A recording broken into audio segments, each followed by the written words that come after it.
En esta tarde. Bendecidos y agradecidos. Bueno, con esa misma bendición y agradecimiento continuamos ahora con el mensaje de la palabra del Señor. Para ello les pido que vayan preparando sus Biblias al libro de los Romanos, capítulo 9. Hoy vamos a estar en los versículos 6 al 13. Y antes de entrar en el pasaje, voy a pedir a nuestro hermano Luis que nos lleve en una oración. Amén, hermano.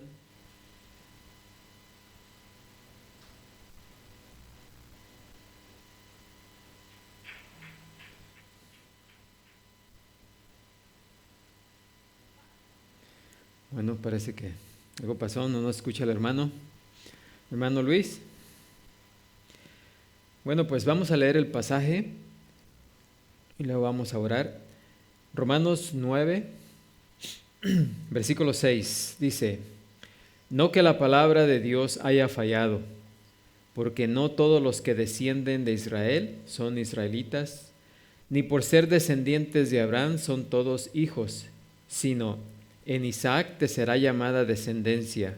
Esto es, no los que son hijos según la carne son los hijos de Dios, sino que los que son hijos según la promesa son contados como descendientes. Porque la palabra de la promesa es esta: por este tiempo vendré y Sara tendrá un hijo. Y no solo esto, sino también cuando Rebeca concibió de uno, de Isaac, nuestro padre, pues no habían aún nacido, ni habían hecho aún ni bien ni mal, para que el propósito de Dios conforme a la elección permaneciese, no por las obras, sino por el que llama. Se le dijo: el mayor servirá al menor, como está escrito: a Jacob amé, mas a Esaú aborrecí. Y así vamos a inclinar nuestros rostros y orar. Padre Santo, Señor Todopoderoso, gracias te damos, Señor, en esta tarde por la vida, la salud que nos presta, Señor, para poder estar aquí en este servicio, Señor, para alabar y glorificar tu santo nombre, Señor. De la misma manera te pedimos en estos momentos que vamos a meditar en tu palabra, que seas tú, Señor, el que nos guíes a través de ella, y que tus palabras lleguen hasta lo más profundo de nuestras mentes y nuestros corazones, ahí donde se necesitan para que podamos hacer los cambios necesarios, Señor, para conformarnos cada día más y más a tu imagen, Señor, a la imagen de tu Hijo, Señor. Y gracias por la oportunidad que nos das de poder estar aquí para ser alimentados y edificados por medio de tu palabra. Te pedimos esto y te damos las gracias en el nombre de Cristo Jesús. Amén, Señor. Amén. Pueden ocupar su lugar. Como hemos estado viendo en este nuevo capítulo 9 de Romanos, donde el apóstol Pablo, después de haber tratado 8 capítulos anteriores acerca de la salvación por medio de la justificación y no por medio de las obras o de la ley, el apóstol Pablo, hasta el capítulo 8 podríamos decir, no, pues ya Pablo dijo todo lo que tenía que decir en cuanto a la salvación. Así que, pues no creo que haya quedado nada fuera del alcance de lo que el apóstol Pablo enseñó en esos 8 capítulos. Mas, sin embargo, los capítulos 9, 10 y 11, que para algunos son considerados como un paréntesis, que no tienen nada que ver con el relato o la enseñanza de Pablo, pues son muy importantes porque el apóstol Pablo aún no termina de quitar toda clase de excusas, ¿sí? Y también aún no termina de explicar algunas partes que todavía estaban por ahí sin dar explicación. Y lo que más tenía que no se había explicado o que no se había entendido o que algunos no habían entendido era precisamente los judíos. Todavía Pablo necesitaba tratar con el pueblo judío, porque al explicar Pablo la salvación por medio de la justificación, Pablo predicaba, que es el Evangelio de Cristo, que el guardar la ley o hacer las obras de la ley o mantener la circuncisión, por ejemplo, no tenía nada que ver ahora con el hecho de ser salvos. Para los judíos eso era como ir en contra de todo lo que ellos habían conocido, se les había enseñado, aunque era algo que ellos habían malinterpretado. Ellos pensaban que por el simple hecho de ser judíos, de ser descendientes de Abraham, todos ya tenían el derecho de entrar al reino de Dios. Pero Dios en ninguna parte había verificado eso o había dicho eso. Ellos simplemente lo dedujeron que, pues por ser el pueblo escogido de Dios, pues todos tenían derecho de entrar al reino de Dios. Así que cuando escuchaban a la predicación de Pablo, que ahora Jesucristo era en el que debían de poner toda su confianza para poder entrar al reino de Dios, pues ellos, obviamente, si ustedes fueran judíos, ¿qué pensarían? ¿Y qué pasó con las promesas que Dios hizo a Israel? ¿Acaso Dios ha cambiado su manera de pensar? ¿Acaso Dios cambió? ¿No pensarían de esa manera? ¿Por qué ahora ese cambio? ¿Por qué ahora tenemos que confiar en Jesucristo? ¿Por qué ya no cuenta el hecho de guardar la ley y las tradiciones que por tantos años hemos mantenido? Este Pablo está predicando algo que es completamente en contra de lo que siempre hemos creído. Y si Dios cambió de esa manera, también el gentil podía preguntarse, bueno, si Dios ya cambió y no va a cumplir las promesas que le dio a Abraham y al pueblo judío, entonces, ¿qué nos garantiza a nosotros como gentiles que Dios en el futuro no vaya a cambiar de parecer y también nos haga lo mismo que le está haciendo al pueblo de Israel? ¿Sí me entienden el dilema con el cual Pablo tenía todavía que tratar? Porque ese era el pensamiento de los judíos. Así que Pablo toma estos tres capítulos, el capítulo 9, 10 y 11, precisamente para explicar y quitar esas dudas que todavía existían principalmente en el pueblo judío. Así que aunque el tema principal de estos 3 capítulos es el trato de Dios con su nación elegida, el tema subyacente, en especial del capítulo 9, es la soberanía de Dios al tener tal trato especial con esa nación. ¿Sí? Porque principalmente, algunas veces se preguntan por qué Dios, algunos dicen, acusan a Dios de ser injusto, especialmente cuando hablamos de la elección. Este capítulo, estos 3 capítulos, aunque hablan de la elección de Dios, lo que Pablo, claro que hablan de la elección, pero el tema principal es la explicación de Pablo a los judíos principalmente, de que Dios es soberano. A Dios nadie le dice lo que tiene que hacer o no hacer. Y si Dios decidió escoger a Israel, es cosa de Dios, ¿sí? Él fue su decisión. Nadie le dijo a él que tenía que escoger a Israel. De la misma manera, podríamos ver, así como los judíos tienen ese mal entendido, también hoy en día existen muchos creyentes que tienen un mal entendimiento acerca de este tema de la elección. Porque algunos piensan que es el hombre el que escoge seguir a Dios. ¿sí? Porque se concentran en el área donde la Escritura dice, arrepiéntete, ¿sí? Y tú tienes que aceptar al Señor Jesús como tu Salvador. Y si lo aceptas, vas a ser salvado. Y si no, ya eres condenado. Así que tú necesitas hacer la elección.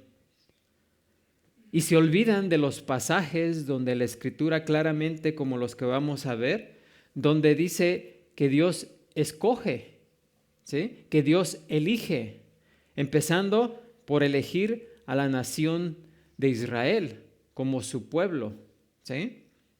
De la misma manera, Él elige, porque Él nos ha escogido, dice la Escritura, desde antes de la fundación del mundo. Entonces algunos dicen, no, eso me parece como, no puede ser, porque ¿cómo es posible que Dios escoja a unos y no escoja a otros? Pero recuerden, Dios es soberano. Y es precisamente aquí donde vemos en estos capítulos la soberanía de Dios, que Él hace lo que Él hace y todo lo que Él hace siempre es ¿qué? Justo. Y Él siempre actúa con justicia. Así que no hay por qué el hecho de que nosotros pensemos que Dios está actuando injustamente, el problema no es de Dios, el problema es de nosotros. Nosotros que no podemos con nuestra mente finita comprender la grandeza de la mente de Dios. Y tenemos que, aun cuando estudiemos bastante acerca de esto, aún así, créanme que no vamos a poder entender esto, porque esto está más allá de nuestra comprensión. Pero, ¿qué tenemos que hacer? Simplemente aceptar lo que Dios dice. Amén. Así que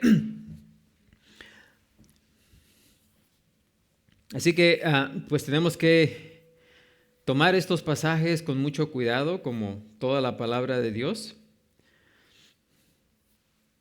Y como vamos a hablar de la nación judía, todos saben en la historia, en 1948 los judíos restablecieron la nación de Israel en una parte de la antigua tierra que Dios les había prometido a través de Abraham. Y en la Guerra de los 6 días de 1967 adquirieron una mayor extensión de la tierra, así como el control pleno sobre la ciudad santa de Jerusalén. Sin embargo, el moderno Estado de Israel no es lo que era antes, una teocracia, donde Dios era su Señor y soberano, sino que es una nación regida por líderes que, pues, puede que temen a Dios, ¿verdad? Aunque en Israel hay muchos grupos religiosos, algunos son grandes e influyentes, es al igual que la mayoría de las naciones actuales, ¿sí? O sea, es una nación secular, en donde antes era una nación comprometida a Dios, pues ha convertido en una nación completamente secular. Algunos israelíes son abiertamente ateos, otros atesoran su legado religioso y bíblico como la clave para justificar su derecho a poseer la tierra. Algunos incluso creen que el propio Estado de Israel es el Mesías, de quien se habla en el Antiguo Testamento, pero en sentido figurado como un libertador prometido que recuperará los derechos e influencia de los judíos en un mundo donde la nación ha sido perseguida y oprimida por mucho tiempo. Es más, uno de esos grupos llega incluso a trazar ciertos paralelos entre esa visión nacionalista y las afirmaciones de los cristianos en el sentido de que el personaje histórico llamado Jesucristo es el Mesías. O sea, han formado paralelos entre la nación de Israel como el Mesías con Jesucristo siendo el Mesías. ¿Sí? Ellos afirman, por ejemplo, que así como Jesucristo, la nación de Israel existe por determinación divina y ha sido destinada a ser su propio Mesías. Por ejemplo, esa nación, la nación de Israel, estuvo a punto de desaparecer a causa de hambre y fue protegida en Egipto. Así como Jesucristo, cuando era un bebé, enfrentó la destrucción a temprana edad por Herodes y fue llevado ¿a dónde? A Egipto, por medio de José y María para su protección. ¿Sí?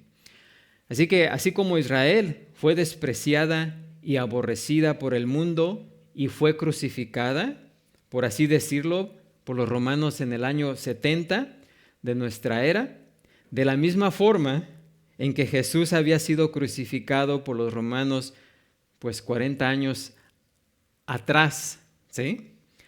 Por último, así como Jesús fue resucitado a la vida en el tercer día, la nación Mesías, o sea, de Israel, fue devuelta a la vida como nación en el tercer milenio, que corresponde al periodo general de 1948 a 1976. Así que, como pueden ver, algunos piensan de esa manera, que la nación por sí es el Mesías, y lo comparan con Cristo, al que la fe cristiana tiene como Mesías o tenemos como Mesías. Pero aún ahí existen algunos israelitas y judíos, ¿verdad?, religiosos, que todavía guardan o esperan la venida de su Mesías. Muchos de ellos todavía están esperando al Mesías. Están pendientes de la llegada de un hombre que vendrá como un libertador de la opresión, no del pecado. ¿Sí? Ellos creen que un día Él entrará triunfalmente por la puerta oriental de Jerusalén y que establecerá su trono en esa ciudad, restableciendo así la supremacía mundial de su nación, desde la cual pues va a reinar el mundo. En la misma tierra de la promesa que Dios les ha hecho, pocos judíos reconocen a su verdadero Mesías. ¿Sí? Viven donde los profetas vivieron, recorren los mismos caminos que Jesús, incluso Jesús recorrió, pero no creen verdaderamente lo que dicen los profetas. Solamente se limitan a honrar sus memorias. Y lo que es peor, rechazan la verdad del sacrificio de su propia vida que el Mesías hizo a causa del pecado de ellos y de toda la humanidad. Muchos de los israelitas aprecian en un sentido pragmático a los creyentes evangélicos. ¿Por qué? Porque apoyan firmemente al Estado de Israel. Pero la gratitud judía por ese auspicio de los cristianos se basa más que en todo en el poder que tiene para ayudarles a alcanzar sus propias metas económicas y políticas, no porque estén de acuerdo en lo que creemos como cristianos, simplemente por conveniencia, ¿verdad? Así que las preguntas que judíos en todo lugar podrían expresar a los creyentes o a los cristianos sonarían parecidas a estas. Si, como ustedes dicen, Dios envió a su Hijo a la tierra como el Rey y Salvador prometido, a fin de redimir a Israel y el mundo para Él, ¿cómo es posible que su antiguo pueblo escogido no le haya reconocido y aceptado? ¿Sí? No pueden entender por qué. ¿Por qué Israel, siendo el pueblo escogido, no haya reconocido a Jesús? Otra pregunta, ¿Cómo se puede concebir que los judíos, a quienes los cristianos mismos reconocen como la única raza elegida de Dios, hayan rechazado el cumplimiento de su promesa, esperada por tanto tiempo, y que incluso le hayan condenado a la muerte? No se explican, ¿verdad? O no pueden entender por qué, si el pueblo judío, la nación escogida, haya rechazado a su Mesías. Si los líderes judíos del tiempo de Jesús, así como la vasta mayoría de los otros judíos de aquel día y de todos los tiempos desde entonces, no le han reconocido como su propio Mesías, ¿deducen ellos? Entonces resulta absolutamente irracional creer que Jesús de Nazaret fue, y mucho menos que sigue siendo, la persona que los cristianos afirman que es. ¿Sí? Así que esas son las preguntas que tienen los obstáculos, podemos decir, que tienen los judíos en contra del cristianismo. ¿Sí? ¿Por qué? Porque ellos dan por sentado que esos dilemas demuestran por sí solos que Jesús no pudo haber sido el Mesías. Los judíos concluyen que el cristianismo no es más que una perversión de la religión verdadera y dada por Dios, que es el judaísmo. ¿Sí? Hay otras dos razones por las cuales los judíos no aceptan el cristianismo, y esas son que revela el antiguo pacto de Moisés y abre la puerta para que los gentiles se acerquen directamente a Dios sobre términos iguales que los judíos, con lo cual pueden convertirse en miembros plenos y puros de la familia de Dios sin tener que pasar por el vestíbulo del judaísmo. O sea, si hay algo que les molesta a los judíos, es que ahora los gentiles tengan el privilegio de venir a Dios, de ser aceptados completamente por Dios sin tener que pasar por el judaísmo. ¿Sí? Y ellos ven como si ahora los gentiles tuviesen mayores privilegios que ellos.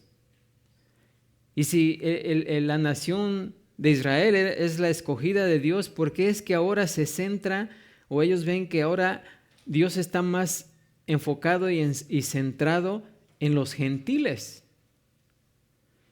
Por lo cual ellos piensan que la nación ha sido, ¿qué?,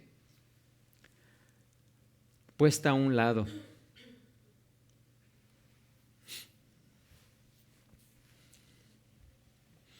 Así que también el hecho de aceptar el nuevo pacto en Jesucristo les implica reconocer que cumple y sustituye a la perfección el antiguo pacto, que anula por completo las ceremonias y todas las tradiciones rabínicas fabricadas por el hombre, y que deja a un lado a Israel como la única nación escogida de Dios de entre los gentiles, a quienes de esa manera se concede un acceso equitativo a la gracia y al favor de Dios. O sea, ellos no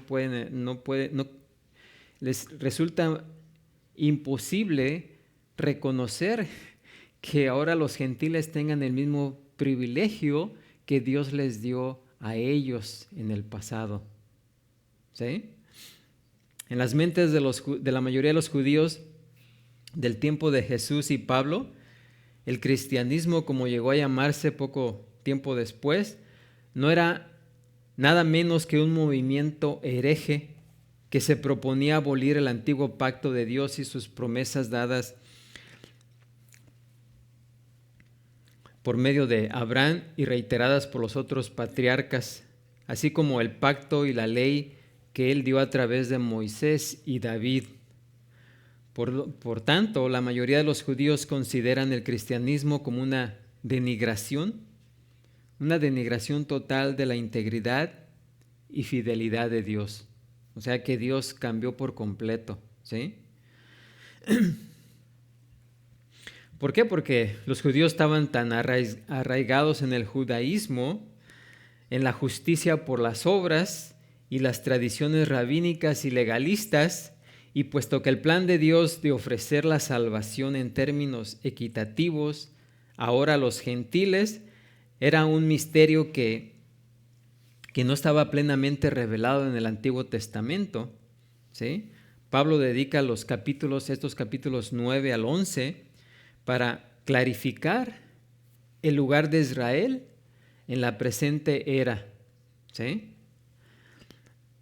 Así como el apóstol explicó a la iglesia en Éfeso, allá en Efesios 3, 4 al 6 dice: leyendo lo cual podéis entender cuál sea mi conocimiento en el misterio de Cristo, misterio que en otras generaciones no se dio a conocer a los hijos de los hombres, como ahora es revelado a sus santos apóstoles y profetas por el Espíritu. ¿Cuál es ese misterio? Que los gentiles son coherederos y miembros del mismo cuerpo y copartícipes de la promesa en Cristo Jesús por medio del Evangelio.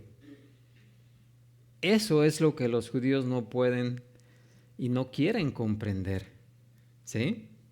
Que ahora los gentiles son coherederos y miembros del mismo cuerpo y copartícipes de la promesa en Cristo Jesús por medio del Evangelio, ¿sí?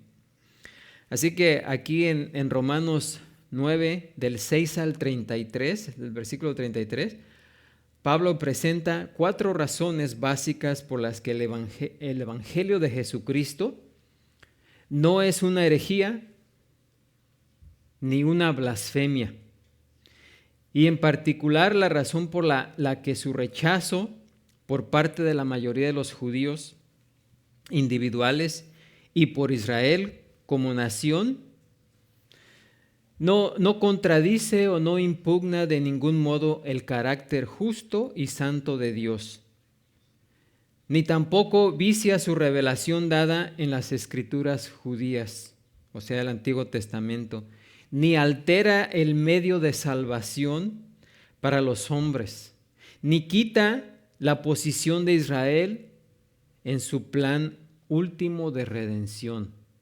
O sea, Pablo aquí explica que aunque ellos no puedan comprender, la salvación nunca ha sido por obras, ni por guardar la ley. Siempre ha sido por fe.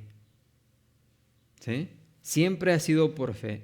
Pero los judíos malinterpretaron. Pensaron que ya por ser descendientes, por ser judíos, ya tenían todo el derecho de entrar al reino. ¿Sí? Así que Pablo en primer lugar declara que la incredulidad de Israel es consecuente, ¿sí? No viola ninguna de las promesas, sino es consecuente con las promesas de Dios. En segundo lugar, que es coherente con su persona, ¿sí? Porque Dios es Dios y nunca cambia, ¿sí? Sigue siendo el mismo, porque piensan que es alguien más. Tercero, que es consecuente con la revelación profética de Dios, ¿sí? Que concuerda con los profetas. Y cuarto, que es consecuente con el requisito previo de Dios para la salvación, que es por la fe, ¿sí? Por la fe solamente. Y resumiendo un poquito lo que vimos en el capítulo 8, Pablo empezó su corrección de la falsa creencia judía acerca del Evangelio de Jesucristo con la declaración de su propio amor incuestionable hacia Israel, hacia el Israel incrédulo. Como vimos en los primeros 5 versículos de este capítulo, en un acto casi inconcebible, donde Pablo invoca al Espíritu Santo como su testigo, al declarar que a causa de su gran tristeza y continuo dolor por la alineación eterna de los judíos frente a Dios, él dice, o nos dijo, ¿verdad?, que de buena gana Pablo estaba dispuesto a sacrificar su propia salvación si de tal manera pudiera redimir a sus compatriotas los judíos, o sea, sus hermanos, los que eran sus parientes según la carne, ¿sí? Y como vimos, Pablo tenía que hacer demostrar su verdadero amor, poner su corazón en la mano para hablar con los judíos para que lo pudieran escuchar, ¿sí? Porque recuerden también que los judíos tenían a Pablo como traidor. Aquel que fue enviado para perseguir a los cristianos, ahora era el que se había convertido al cristianismo y ahora parecía que le estaba atacando al pueblo de Israel, ¿sí? Así que lo tenían por traicionero, como Judas. Así que por ese hecho, por ese pensamiento, por esa actitud hacia Pablo, era imposible que un judío le pusiera atención o quisiera al menos escucharle, ¿sí?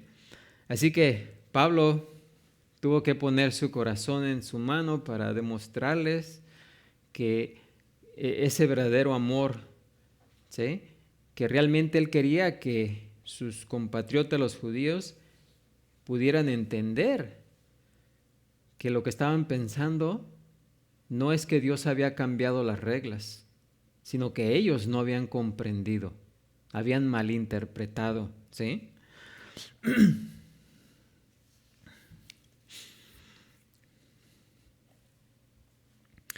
Como vimos, Pablo no podía lograr tal cosa, ¿sí? Porque solamente un hombre pudo hacer eso. Solo la muerte de un solo hombre puede salvar a todos, pero que es Jesucristo, pero la muerte de Pablo pues no iba a salvar a nadie, ¿sí? Pero sentía la obligación de asegurarle a los judíos incrédulos el amor que tenía por ellos y su deseo de alcanzar la salvación. Y antes de proceder a declararles la nueva nada buena, la nada buena, ¿cómo se llama? Para nosotros es las buenas nuevas, pero para ellos las buenas no eran nada buenas, ¿sí? Por la mala interpretación que ellos tenían.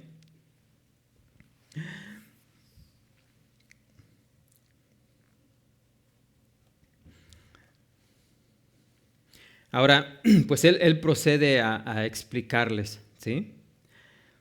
Y también cuando él explica esto, pues deja implícito también que rechazando a Jesucristo, que cuando ellos rechazaran a Jesucristo, era lo mismo, era igual que Israel rechazando a Dios. Y que la nación perdía su estatus como nación favorecida por Dios y única recipiente de la bendición divina. O sea, Pablo dice, quería dejar explícitamente claro que si ellos como nación judía rechazaban a Jesucristo, es como si era igual que rechazar a Dios y que por lo tanto iban a perder su privilegio como nación escogida, ¿sí?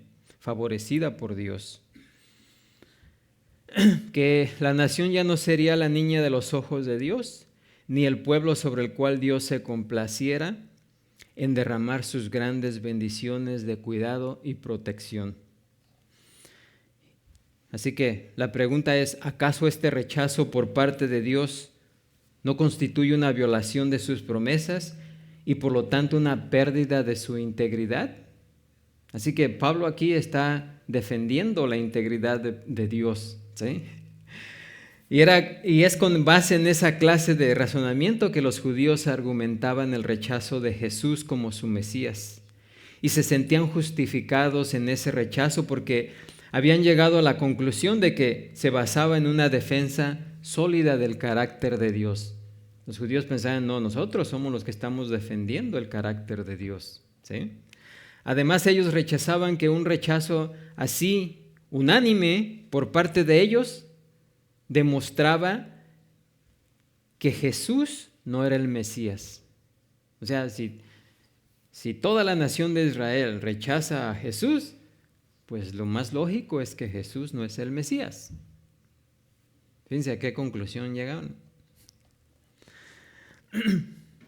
Pero Pablo les dice que aún el rechazo de los judíos como nación estaba perfectamente en el plan divino de Dios.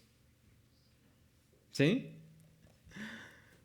Así que la primera de las razones que Pablo da para contradecir la idea judía, según la cual el rechazo a Jesús por parte de Israel era la prueba de que él no podía haber sido su verdadero Mesías, es la incredulidad de Israel como nación, que la incredulidad de Israel como nación era perfectamente coherente en el contexto de las promesas antiguas de Dios. Por eso Pablo comienza el pasaje: no que la palabra de Dios haya fallado, ¿sí?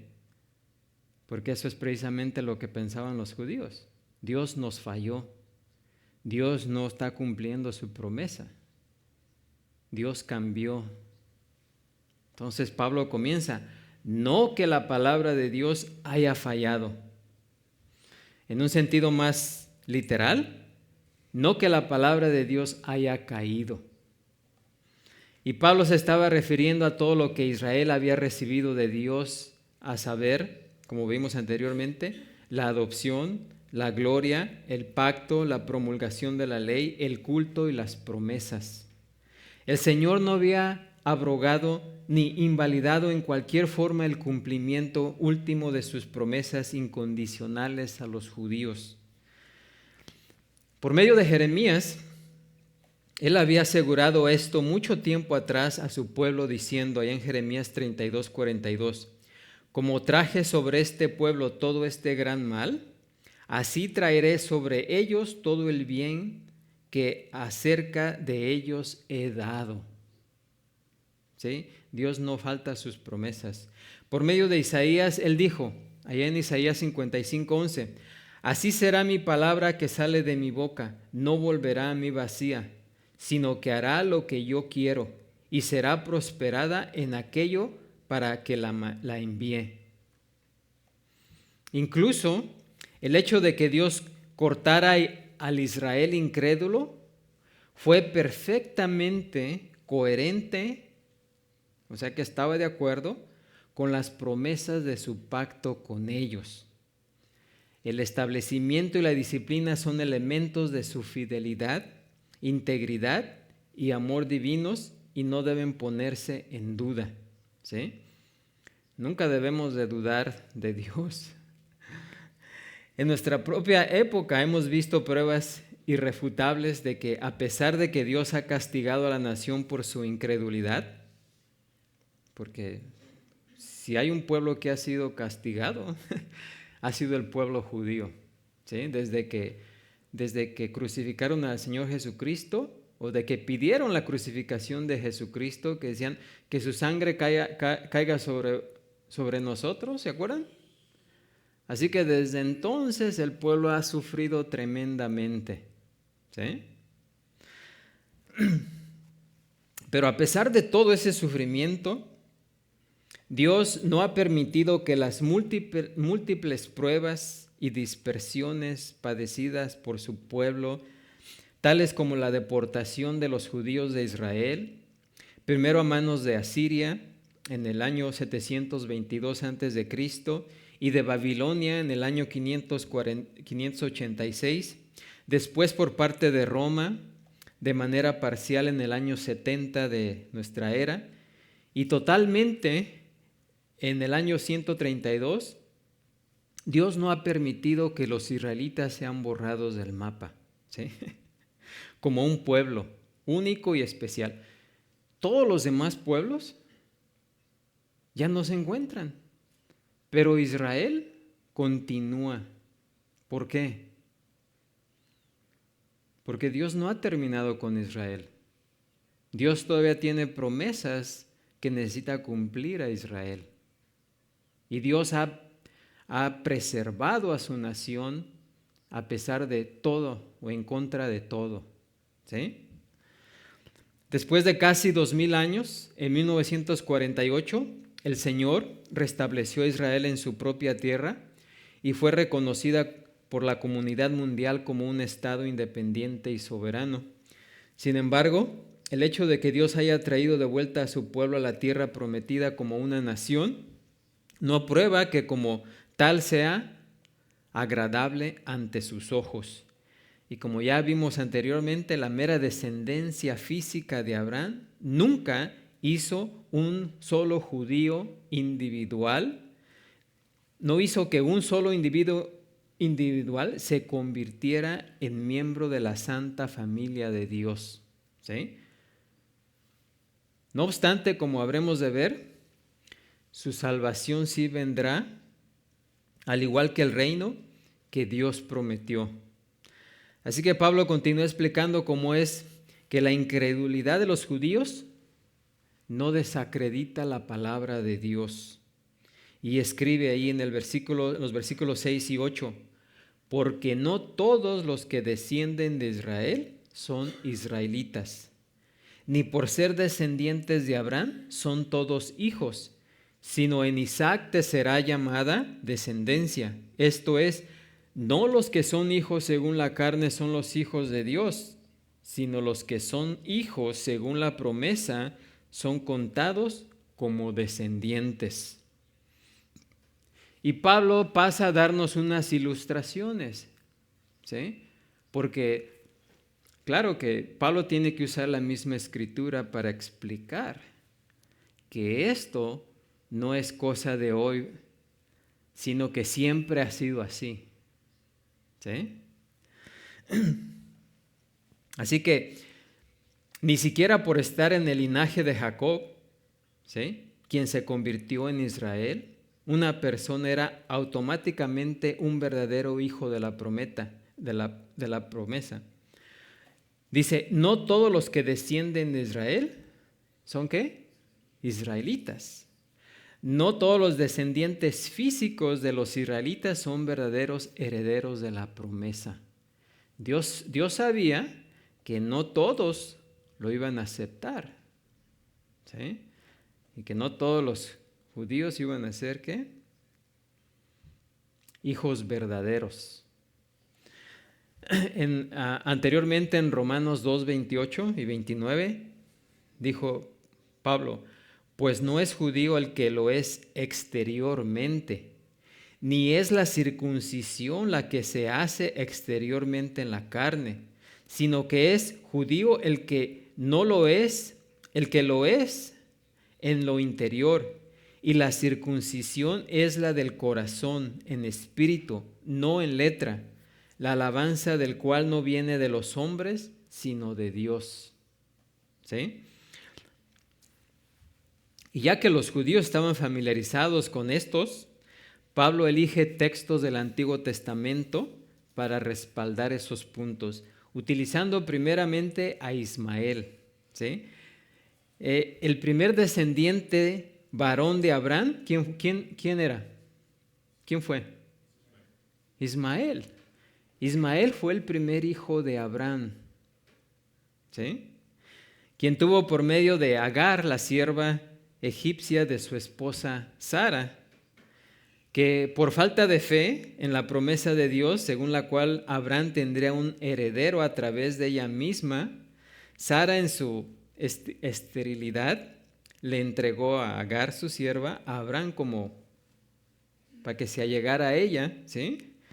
Porque ella, siendo de edad avanzada, dice, ya yo no, no creo, ¿sí? Desconfiando de Dios y queriendo hacer las cosas por Dios, le entregó a Abraham su criada, ¿sí?, para que le diera varón.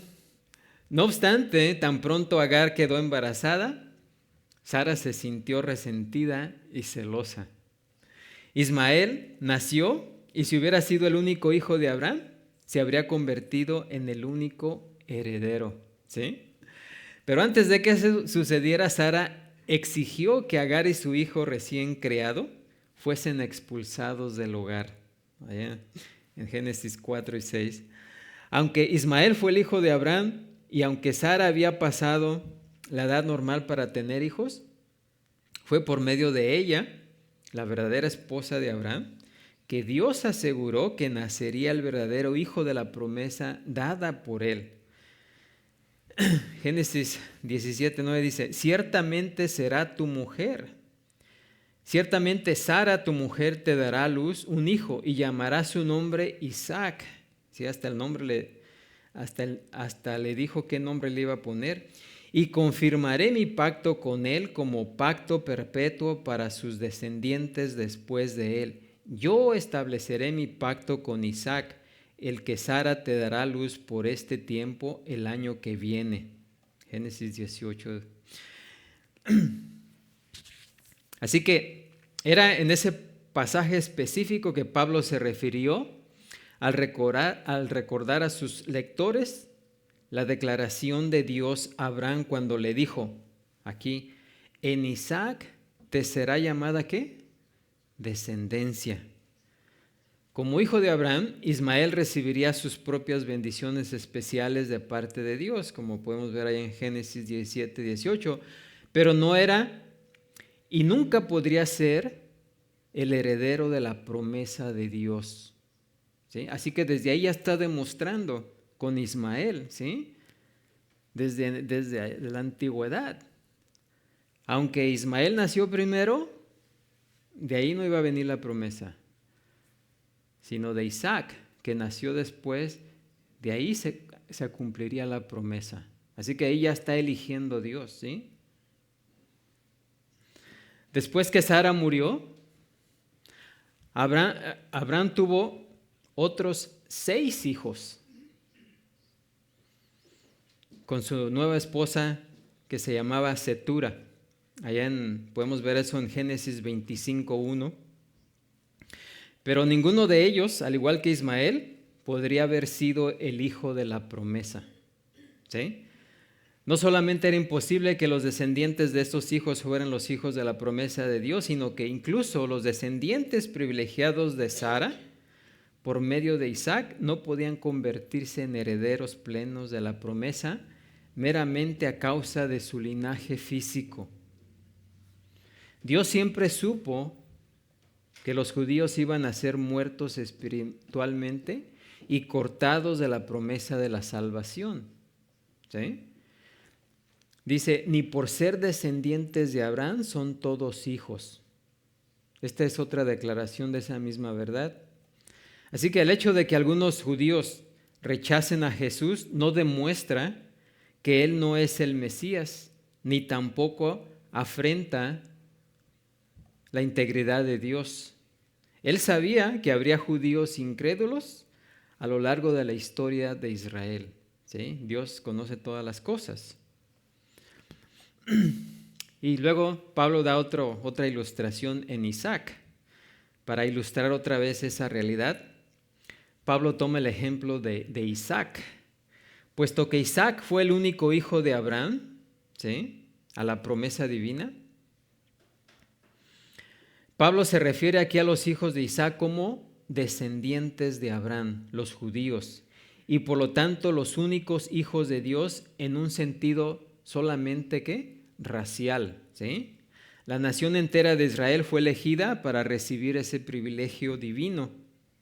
No fueron los hijos según la carne, es decir, los otros hijos que Abraham tuvo con Agar y Cetura, sino los hijos de Isaac, el hijo de la promesa, quienes se constituyeron en los descendientes de la promesa.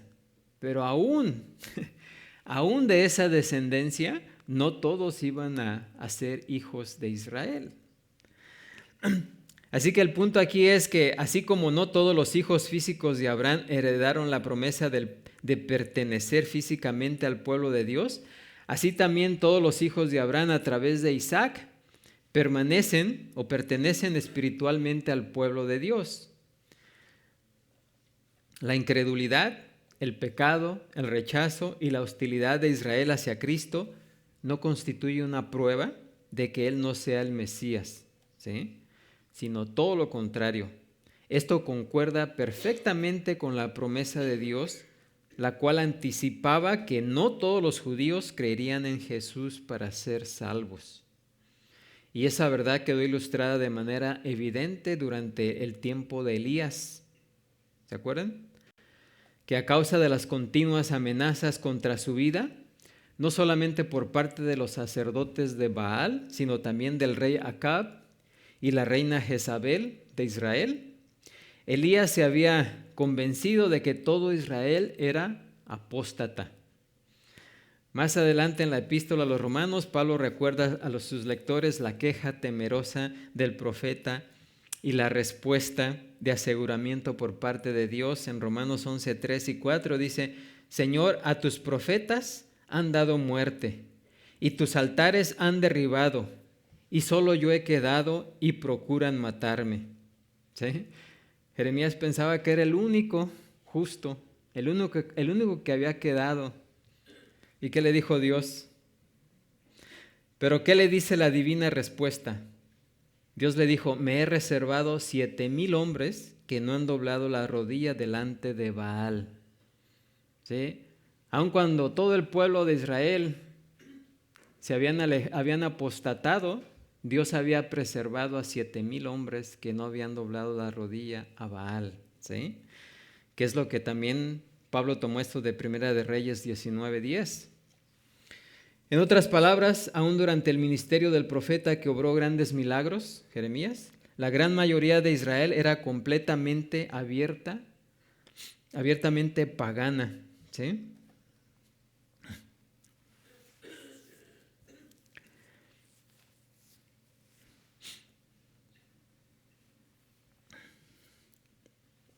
Así que desde el tiempo de la caída, mucho antes del pacto de Dios con Abraham, Dios había establecido que la única manera como una persona puede llegar a ser justa delante de Él es por fe. Si leemos el libro de los Hebreos, nos dice que con relación a los hijos de Adán, ¿se acuerdan?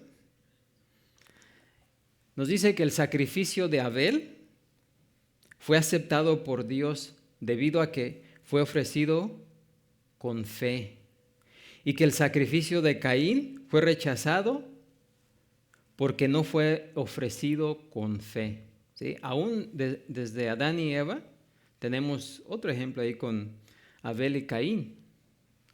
Nos dice el escritor de Hebreos: por la fe Abel ofreció a Dios más excelente sacrificio que Caín, por lo cual alcanzó testimonio de que era justo, dando Dios testimonio de sus ofrendas, y muerto aún habla por ella.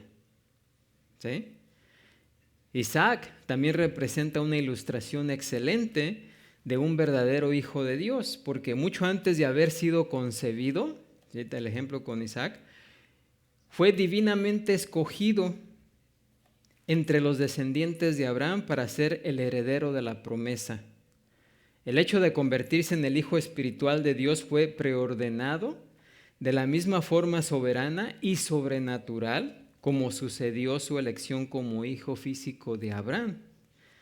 Y esa elección soberana hecha efectiva por medio de la fe es ciertamente en todas y cada una de las personas que han sido salvadas tanto antes como después de Isaac. ¿Sí? Inclusive cuando en el Nuevo Testamento, antes de que Jesús tuviera su encuentro con Natanael, ¿qué dijo Jesús de Natanael? He aquí un verdadero ¿qué? Israelita, en quien no hay ¿qué? Engaño. Juan 1:47. Y verdadero ahí, la palabra verdadero significa genuino, auténtico. En otras palabras, entre los millares de judíos que se habían multiplicado a partir de Israel y que vivieron en su tiempo, Jesús, de entre todos ahí, identificó a Natanael como un israelita ¿qué? Verdadero, lo cual nos dice que había muchos falsos. Un israelita verdadero y auténtico. Esta declaración específica implicaba que la mayoría de los demás judíos no lo eran, sin importar cuán impecables fuese su genealogía desde Abraham. ¿Por qué? Porque Natanael no tenía engaño espiritual alguno en su interior, ¿sí? No estaba aparentando ser lo que no era, sino que había demostrado ser un descendiente de Abraham. ¿Por qué? Porque confiaba en Dios antes que confiar en su linaje o en sus obras para justificarse. Así que Natanael establece un contraste manifiesto frente a los líderes religiosos, ¿verdad?, que confrontaron a Jesús cuando enseñaba en el lugar de las ofrendas dentro del templo, ahí en Juan 8:20, donde ellos reaccionaron coléricamente ante su declaración de que ellos necesitaban recibir su verdad para ser hechos libres. ¿Se acuerdan? Les dijeron a Jesús: linaje de Abraham somos. ¿Sí? Linaje de Abraham somos y jamás hemos sido esclavos de nadie. Se olvidaron de que Dios los sacó de la esclavitud de Egipto, de muchos otros. Y jamás hemos sido esclavos de nadie. ¿Cómo dices tú seréis libres? Cuando Jesús les explicó que estaba hablando acerca de la libertad del pecado, de lo cual únicamente Él como el Hijo de Dios podía libertarlos, ellos apelaron indignados a la presunta justicia delante de Dios basada en su descendencia física de Abraham, ¿sí? Pero ¿qué les dijo Jesús? Si fueseis hijos de Abraham, las obras de Abraham haríais. Pero ahora procuráis matarme a mí, hombre que os he hablado la verdad, la cual he oído de Dios. No hizo esto Abraham, ¿sí? Porque dice, Abraham creyó y le fue contado por justicia, ¿sí? Y Jesús inclusive les llamó que su padre era el diablo. Así que Jesús mismo les dijo a esos judíos, ¿sí?, y eran judíos, descendientes de Abraham, les dijo: no sois de Dios, ¿sí?, directamente. Así que la declaración de Pablo aquí en Romanos 9 hace eco de lo dicho por Jesús a aquellos judíos incrédulos en el templo y lo que él había subrayado años atrás en su carta a las iglesias de Galacia. En Gálatas 3:6 dice: así Abraham creyó a Dios y le fue contado por justicia. Sabed por tanto que los que son de fe, estos son hijos de Abraham. ¿Sí? Así que lo que Pablo quiere establecer aquí en este pasaje, no solamente en este, sino en los siguientes, del 9 al 33, es que el rechazo de Jesús como Mesías por parte de Israel no prueba de ninguna manera que Jesús no fuera de Dios, sino que por el contrario, el Israel y los israelitas incrédulos no eran de Dios. Y que ese rechazo no abroga, no quita la promesa de Dios, sino que era una evidencia adicional de que su promesa siempre había sido para ellos, para aquellos que creían como Abraham creyó, no para quienes simplemente eran descendientes físicamente de él. Y al final del capítulo de Gálatas, en Gálatas 3:29, Pablo dice: si vosotros sois de Cristo, si vosotros sois de Cristo, ciertamente linaje de Abraham sois, herederos según la promesa. Así que Dios no puede faltar a sus promesas. ¿Amén? Y casi al final de Romanos 9, Pablo escribe, Romanos 9:29, como antes dijo Isaías: si el Señor de los ejércitos no nos hubiera dejado descendencia, como Sodoma habríamos venido a ser, y a Gomorra seríamos, ¿qué?, semejantes. Por eso le dijo Dios a Abraham, por este tiempo vendré y Sara tendrá un hijo.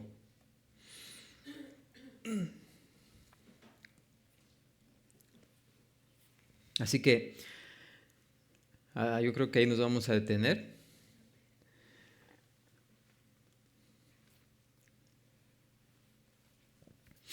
Porque Dios siempre levanta personas en el correcto tiempo, en el correcto momento, ¿verdad? Para llevar a cabo su promesa. Así como nos dice en Gálatas 4:4, pero cuando vino el cumplimiento del tiempo, Pablo recordó a los Gálatas, dice, Dios envió a su Hijo, nacido de mujer y nacido bajo la ley, para que redimiese a los que estaban bajo la ley, a fin de que recibiésemos la adopción de hijos. ¿Sí?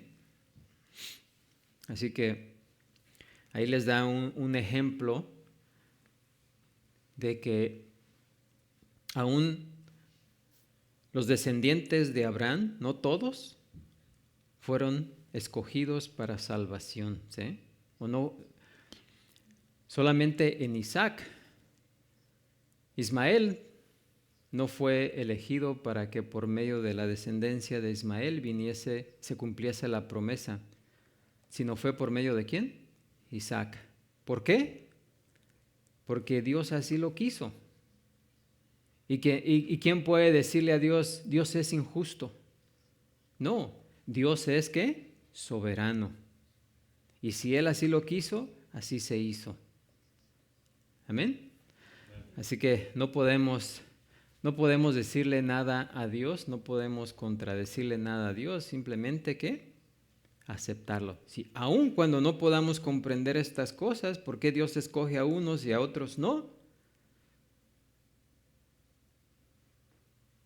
Aunque no lo podamos entender, tenemos que aceptarlo. Amén. Porque va conforme al carácter de Dios. Y Dios nunca cambia. Amén. Así que vamos a detenernos ahí. Y hoy, por ser el primer domingo del mes, vamos a celebrar la Cena del Señor. Para ello los invito a que pasemos ahora al pasaje de 1 Corintios 11:23, donde Pablo recibió la revelación acerca de la Cena del Señor.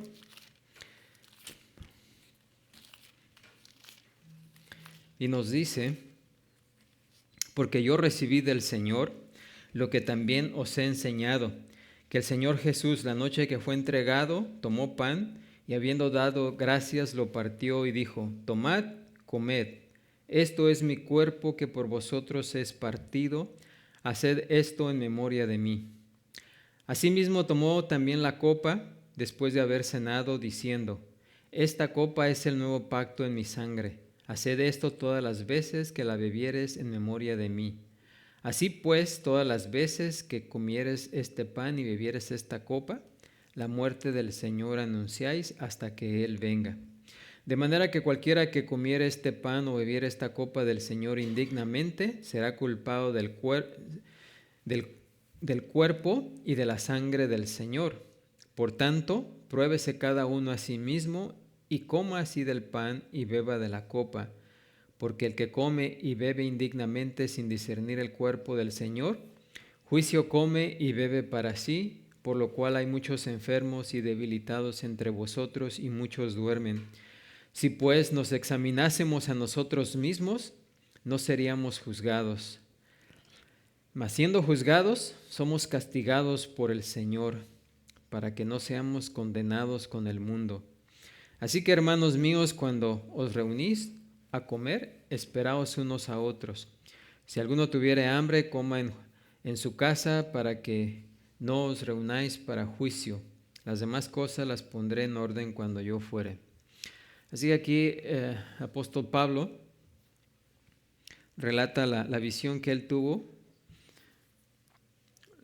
de cuando recibió la ordenanza por parte de Dios para la celebración de la Cena del Señor.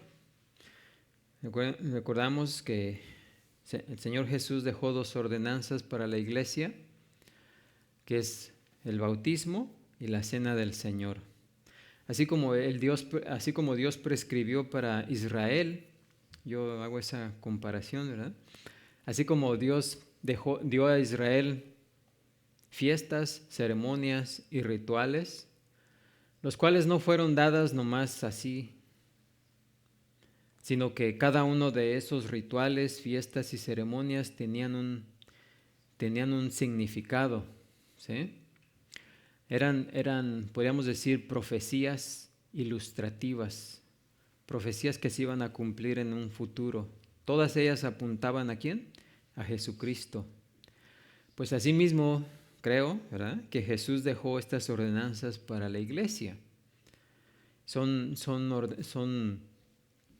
ceremonias ilustrativas de cómo el hombre puede entrar al reino de Dios.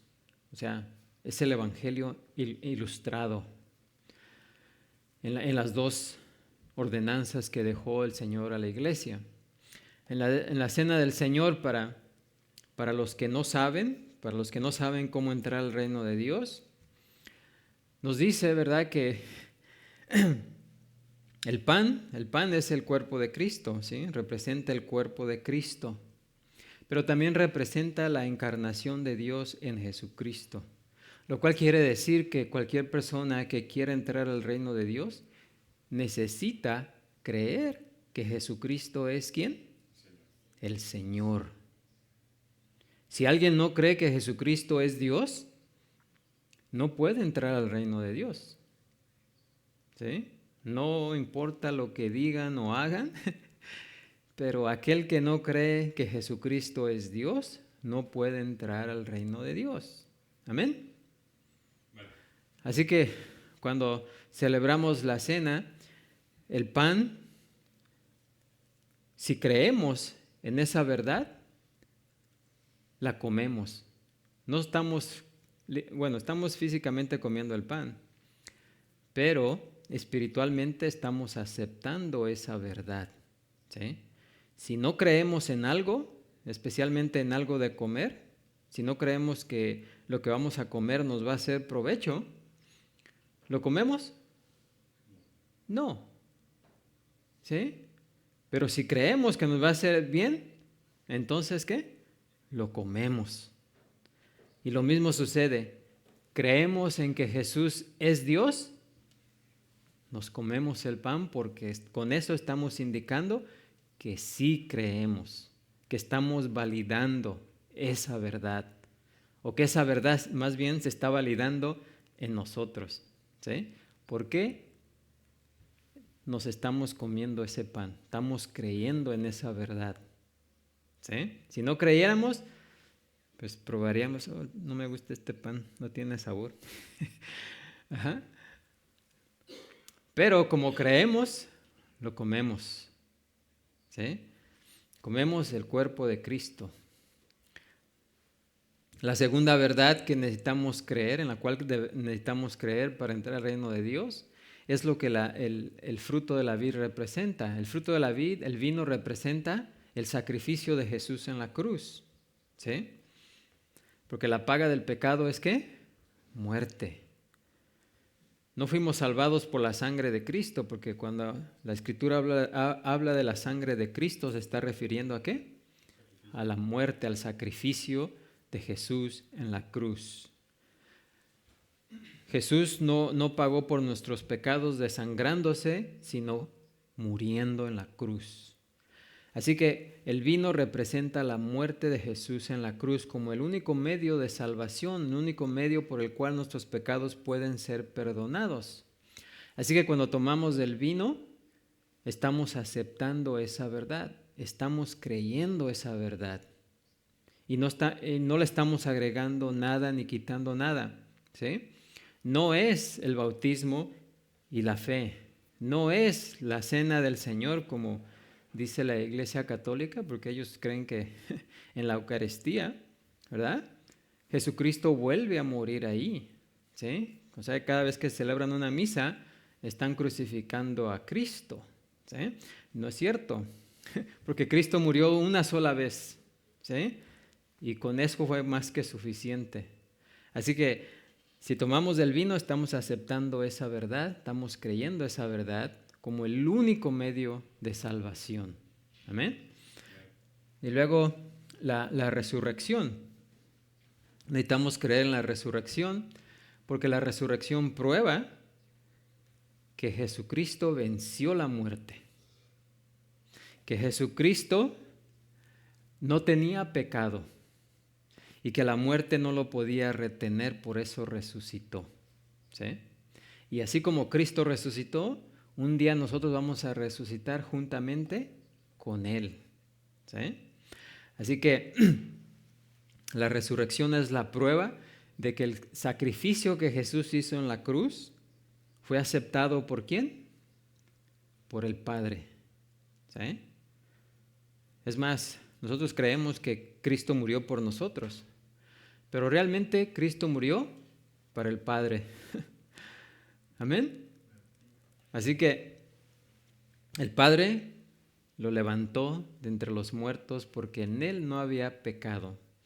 En el Antiguo Testamento, en la ceremonia de los sacrificios, tenía que llevarse un animal perfecto, sin mancha, no enfermo, no quebrado, perfecto. Jesucristo representa ese sacrificio perfecto del cual los sacrificios del Antiguo Testamento apuntaban, ¿sí? Y Jesucristo al resucitar probó que no había pecado, porque la muerte solamente puede retener al que tiene pecado. Y como Jesús no tenía pecado, no lo podía ¿qué? Retener.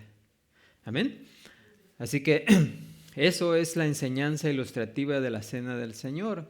Para los que ya hemos venido a Cristo, es un recordatorio. Para los que todavía no vienen a Cristo, es una enseñanza. Amén. Es el significado de la Cena del Señor.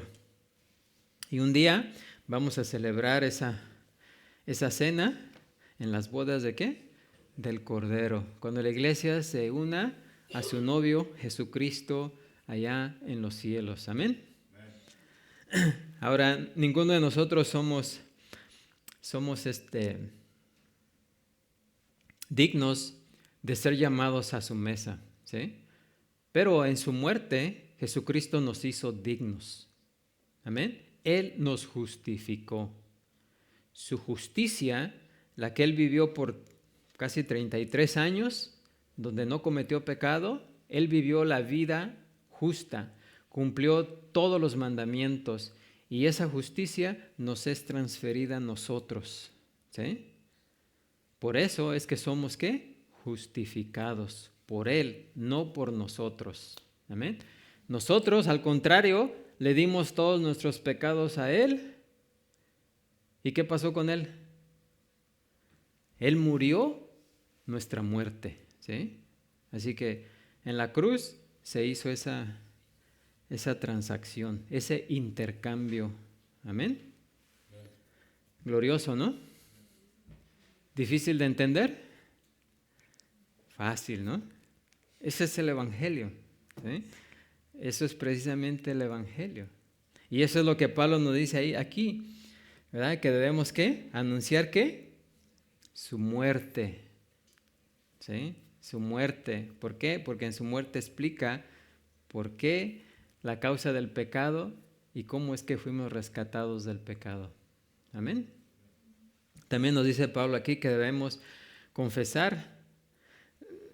Dice, si pues nos examinásemos a nosotros mismos, no seríamos juzgados, mas siendo juzgados somos castigados por el Señor, para que no seamos condenados con el mundo.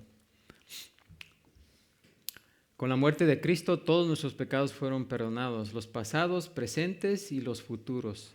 Los que aún todavía no cometemos, pero que seguramente vamos a cometer, ya Cristo murió por todos esos pecados, ¿sí? Pero en el transcurso de la vida, en el caminar entre el polvo del mundo, nuestros pies se ensucian, ¿sí? Ya no necesitamos bañarnos, ¿sí? Otra vez. Porque ya fuimos, eso se requiere al lavamiento espiritual de nuestros pecados. Ya no necesitamos ese lavamiento otra vez, porque ya fueron perdonados nuestros pecados. Pero ahora necesitamos ¿qué? Confesar nuestros pecados. ¿Sí? Y aquel que diga que no tiene pecado, hace mentiroso a Dios.